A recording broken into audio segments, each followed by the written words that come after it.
long. No. Okay, not too long. And scene. Hi, I'm Hilary. I'm Davita. We're the two Pilates chicks. We're here in our studio in Los Angeles, and we wanted to jump on today because we've been seeing a lot on social media in terms of exercises in the Pilates studio for osteoporosis that is very outdated and not helping your client. And we just feel very strongly about when clients come in with osteoporosis that you have that updated science. You know the body, you know what that client needs, and how can we help without giving these exercises? They're really, like you said, wasting the client's time. Kind of a waste of time. Kind of a waste of time. Yeah, and it's, if we're not staying up to date on current evidence about what osteoporosis means, we're just doing a disservice to our clients. If we think about the precautions and contraindications classically of what we're like, no flexion, no loaded side twisting, bending, no. I mean, your client would just be like this all day long. You can't move. So and you know that's not happening. It's important to know those general guidelines, like that is the old precaution, but every client's going to be different, and we need to have a little bit more critical thinking and updated understanding of what we can do with osteoporosis. So some of the videos that we've been seeing on social media are very outdated, where the session planning for this client who has osteoporosis, you're not giving them any flexion at all, and you're gonna, those old videos, keeping them against the wall, little squats against a ball, pressing against the reformer with just like one spring or one yellow, very light spring, keeping neutral, which we can talk about a whole nother thing, but a very neutral position where you're just pressing through the leg, or you're very taut, and just keeping all of this really position. Rigid. Very rigid. Now, we do want to teach the client how to find length and everything, but the whole purpose of osteoporosis is you have a decrease of bone density. And depending on the client, you can have osteopenia. There's levels through, everyone has their numbers if they get fully measured. And so knowing where your client falls on that scale is important, because somebody with osteopenia is kind of just everyone. After a certain age, after a certain age and certain demographics are more prone to that than others. But as you go along the scale of intense osteoporosis, if somebody trips and falls, they'll be at a higher risk of a fracture. But load is super important for osteoporosis. So if you're only going to keep them on one super light spring for all the stuff they're doing, they're not getting any feedback. They're not getting real muscle activation. They're not going to be doing anything that's going to be helping this condition.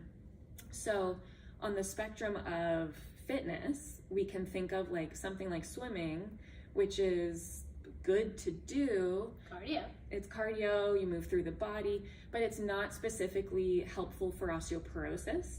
And then you have something like walking, which is very good for osteoporosis, especially, a good pace. Impact. You have impact. And the research is showing that impact is very important for bone density. So sometimes people say they hate lifting weights, but weights can be super important for bone density because it's building strength. Now, Pilates in the research is kind of this gray zone where we know we're helping the client if we're loading appropriately because they're building strength and they're learning length, but are they building more bone density? Probably not, but they're building strength. Yeah, it's very gray. So we don't want to say that Pilates isn't helpful, but we don't want to say that it's the only thing that the client has to do, because we're building strength, but probably not laying down enough new bone to combat the loss of bone density with osteoporosis. Yeah. So load is super important for osteoporosis. So the spring resistance, body weight against gravity, very important.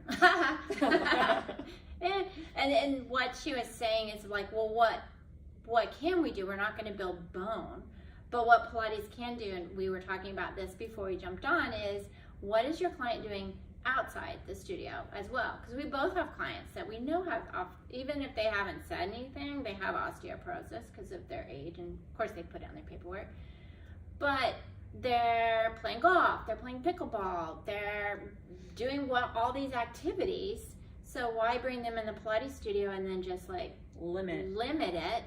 And so what we can do in Pilates is teach them with, like Davita was saying, the spring and the feedback to lengthen as they move and to have the support they need when they move. So if they do bend over, they understand what it feels like to not just collapse into it, which is going to be an issue, but to create that link. So you're giving them tools and feelings so that when they go out in the real world, they know how to move and they're safer and they're protected. Even though we're not building up bone, we're giving them concepts of movement and how to feel things and lengthen and like you said, push into this to create some link. So they do need the feedback of the spring or the bar. Because we were talking about earlier, like we do give our clients with osteoporosis the roll back with the bar. We do roll-ups on the mat with their straps so they have that connection because it feeds into the body. So it's really important, what are they doing in the outside world? Yeah. And how do we get them to understand movement in here, out there? And that's not going to be taking everything away from them. Yeah. And having them just do a squat on the wall. Rigid. Yeah. Rigid. That's not, we were joking about how we would go through life if we couldn't do anything, and even sitting down, we're like, well, we couldn't sit down. Like, because you naturally go into flexion when you sit down. So it's like, think about that kind of stuff. It's like just getting up, moving, getting in their car, getting out of their car. Yeah, bending over, tying your shoe. You're in a loaded flexion because body weight against gravity is a loaded. You're loaded. So we need to keep our clients moving in all directions to the degree and range that's safe for them and available for them, and helping them learn how to lift up to reach for something versus just compressing in. And, or twisting and not just being like, but can you lean? And then maybe make it more about the lift and just reining in that rotation. But if they're going to go out and play golf, you need them to understand how to do that without collapsing down. And something like tower, we would say that's not going to be something you give a client with osteoporosis. Or long spine massage. Yeah. Trying to think of other things. Those sorts of things. So there are things that you wouldn't give a client with osteoporosis, but that doesn't mean you have to lesson plan for them where they're only leaning against the wall, rolling against a stability ball, or staying in neutral like you were talking about. Yeah, so you can still give flexion, you can still give rotation. You're not keeping them extension, rigid. of course. Extension is one of the best things for osteoporosis of the spine because it is really helping to strengthen. And that is something that Pilates can definitely support. Yeah, lots of that in this area. So it's really important to stay updated on current science, understand what Pilates is and is not doing for the clients, understand really how to keep yourself educated so you're giving the best to your client. To the client, yeah. Well, and also really knowing why your client is there and what they're doing in their life. And that's what we can help, is to keep them safe in their life. Yeah. Moving. So don't think clients with osteoporosis are fragile. Don't make them think that they're fragile. Help them feel strong and robust and move. Yeah. And give them some power back, because that's a scary diagnosis for a lot of people. It's like, oh my God, I'm gonna break. Right. A lot of people are afraid of that, and they're not. And especially if you're giving appropriate exercises with load in the appropriate manner, just work with them. For that person. Yeah. So anyway, if you want to check out more, we have these group mentoring, and a lot of times these kind of subjects get into that. Yeah. But check it out. It's on our website. And some of our workshops, continuing education, where we can dive deeper into these things and work through those different questions you have. Thank you for watching. Bye. Bye.